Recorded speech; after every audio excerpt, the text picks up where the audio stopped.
Olá, turminha do quinto ano, tudo bem com vocês? Então, estamos aqui para mais uma aula de matemática, certo? Peguem o livro de vocês, do segundo bimestre, a unidade 3, ok? O nosso tema da nossa aula de hoje é ampliando os conceitos, agrupando as figuras não planas, ok?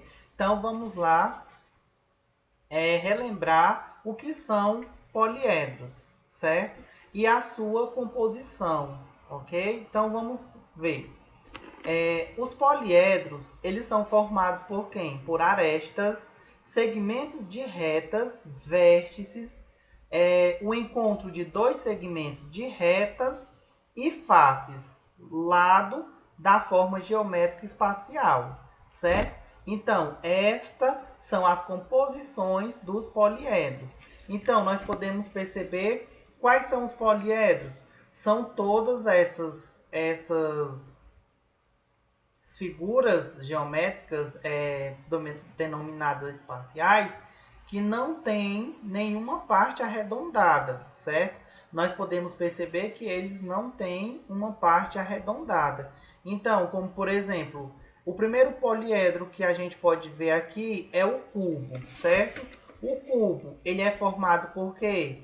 Por arestas, ou seja, vértices também, certo? Retas e faces, ou seja, segmentos de retas.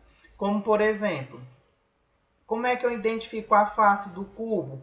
Nós podemos perceber que a face do cubo são esses lados. Tem aqui uma face, duas, três, quatro, cinco e seis. São seis faces, ok? Então, o que são as arestas, certo? As arestas são esses segmentos de retas aqui que formam o cubo, tá certo? Que formam esse quadrado que dá a forma do cubo. E o que são as vértices? As vértices são os encontros dessas semi-retas, desses segmentos de retas, ok? Ou seja, a gente pode denominar que são os cantos aqui da figura, que nós temos, ó, 1, 2, 3, 4, 5, 6, 7 e 8. Nós temos 8 vértices aqui nesse cubo, tá certo? Nós temos 6 faces e vamos contar as arestas. O que são as arestas? São esses segmentos de reta que formam um cubo. Então vamos lá. 1, 2, 3, 4, 5, 6, 7, 8, 9, 10, 11, 12. Então, são 12 arestas, ok? Então, esse é o cubo. E aqui também nós temos a pirâmide de base pentagonal. Por que, que ela é uma pirâmide de base pentagonal? Porque a sua base é um pentágono, ou seja, ele é formado por 5 lados. Como a gente pode perceber aqui, vamos realizar a contagem da base, da pirâmide. Ou seja, vamos lá, 1, 2, 3, 4, 5. Ou seja, a sua base possui 5 lados. Muito bem. Nós temos também o paralelepípedo e em seguida nós temos o prisma de base triangular, ok? Que a gente pode perceber que a sua base é em formato de triângulo. Portanto, esses poliedros, a sua composição, elas são formadas por arestas, segmento de retas, vértices e o encontro de dois segmentos de retas e faces, lado da forma geométrica espacial, ok? Então vamos seguir adiante. Agora nós temos os corpos redondos, ok?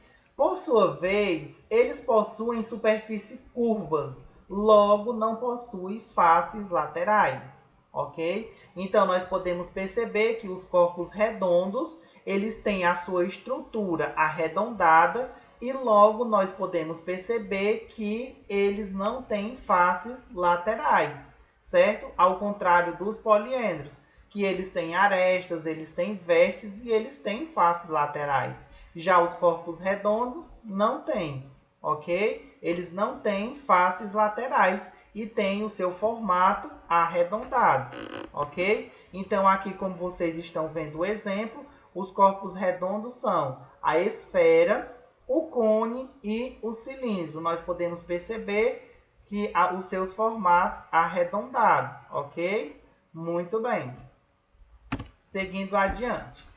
Nós temos aqui o exemplo, né, de círculo e circunferência, onde nós podemos perceber que os dois são diferentes, não são a mesma coisa. Aí vocês podem perguntar, tio, mas o círculo e a circunferência não são iguais? Não é a mesma coisa? Não, eles são diferentes. Então vamos ver aqui o que vem dizendo na primeira imagem. Nós temos aqui o pensamento de Enzo. E Enzo pensa da seguinte maneira: esta parte do bumbo se parece com um círculo. Já Lucas tem o pensamento seguinte: o bambolê lembra uma circunferência. Então nós podemos perceber que uma circunferência é diferente do círculo, ok? A circunferência faz parte da composição do círculo, como? Vamos perceber aqui com relação a essa pergunta. Quais das figuras abaixo correspondem às figuras que Enzo e Lucas estão pensando? Muito bem, nós podemos perceber que a figura B é o círculo, certo? Que é o que o Enzo está pensando. E a figura D é a circunferência que Lucas está lembrando, ok? Então, nós podemos perceber o que é a circunferência. É a borda do círculo, ok? E o que é o círculo? O círculo é toda a sua composição que forma a sua área, ou seja, a parte de dentro. Portanto, o círculo e a circunferência, eles são diferentes, mas eles se compõem em um, onde nós temos a borda, que é a circunferência, e a sua área, que é preenchida no total, como vocês estão vendo nessa cor laranja, que é o círculo. Portanto, quais as figuras abaixo correspondem às figuras que Enzo e Lucas estão pensando? Consequentemente, o Enzo é a figura B e Lucas a figura D, onde nós podemos ver separadamente a circunferência e logo mais aqui nós temos a circunferência com o círculo, ok?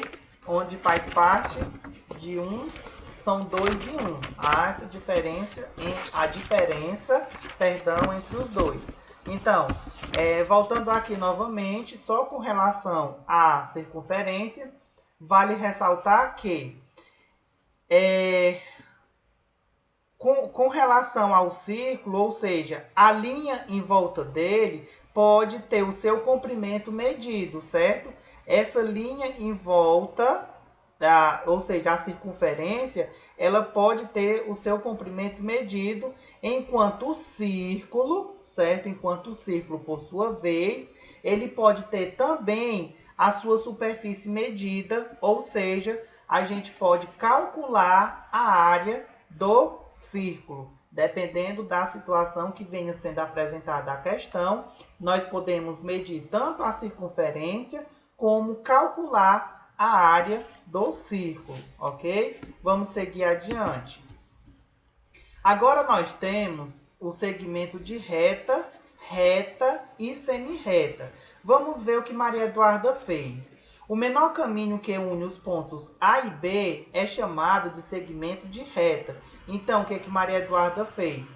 Ela fez um segmento de reta onde o ponto principal dá origem ao ponto A e vai até o ponto B nesse segmento de reta. Logo mais, nós podemos perceber que os pontos A e B são as extremidades desse segmento de reta, onde nós podemos indicar esse segmento de reta por A, B ou BA, como vocês estão vendo representado aqui, ok? Vamos seguir adiante. Aqui nós temos também um exemplo que Rodrigo fez. Então, O ponto P divide a reta em duas partes, certo? Cada uma dessas partes é uma semi-reta. Então, nós podemos perceber que o P está aqui, ele é o ponto de origem, ok? E nós podemos perceber que divide essa reta em duas partes, aqui e aqui. Então, ela é denominada uma semi-reta. O ponto P, ele é chamado de origem da semi-reta. Pronto, nós estamos vendo aqui o ponto inicial, né? Então, ele é o ponto origem. Então, vem o seguinte, marque um ponto Q na reta que Rodrigo desenhou com uma régua. Trace no desenho dele uma semi-reta que tenha origem no ponto Q e passe por P, certo? Então, vamos ver, fazer o que pede a questão. Então, pronto. Podemos perceber que o ponto P divide a reta em duas partes, né? Como anteriormente a gente já havia percebido isso. Cada uma dessas partes é uma semi-reta, ok? Então, o ponto P é chamado de origem da semi-reta. Pronto, o ponto P é chamado de origem. Logo mais, desenhamos o Q, como orientou a questão, certo? E, consequentemente, a gente obteve essa semi-reta, a gente pode indicar que é uma semi-reta QP, ok? Tudo bem. A representação dela, certo? Então, em seguida nós temos também o exemplo de Lucas, certo? Então, vamos ver o que é que Lucas está dizendo. Um segmento de reta prolongado indefinidamente nos dois sentidos nos dá ideia de uma reta. Então, nós podemos ver que um segmento de reta indefinidamente nos dois sentidos, ó, está indefinidamente por quê? Indefinidamente porque tem aqui o item A, certo? Que pode ser o ponto inicial. Tem o item B, tá certo? Mas nós também temos o R. Portanto, nós denominamos que é uma semi-reta prolongado indefinitivamente, ou seja, indefinidamente. Nos dois sentidos, nos dá a ideia de uma reta, ok? Então, nós podemos identificarmos como reta por AB, podemos identificar a reta por A e B, ou D e A. Ou ainda mais, podemos identificar por R, ok? Então, turminha, essa foi a nossa aula de hoje. Então, até a nossa próxima aula. Um abraço virtual em todos vocês. Tchau.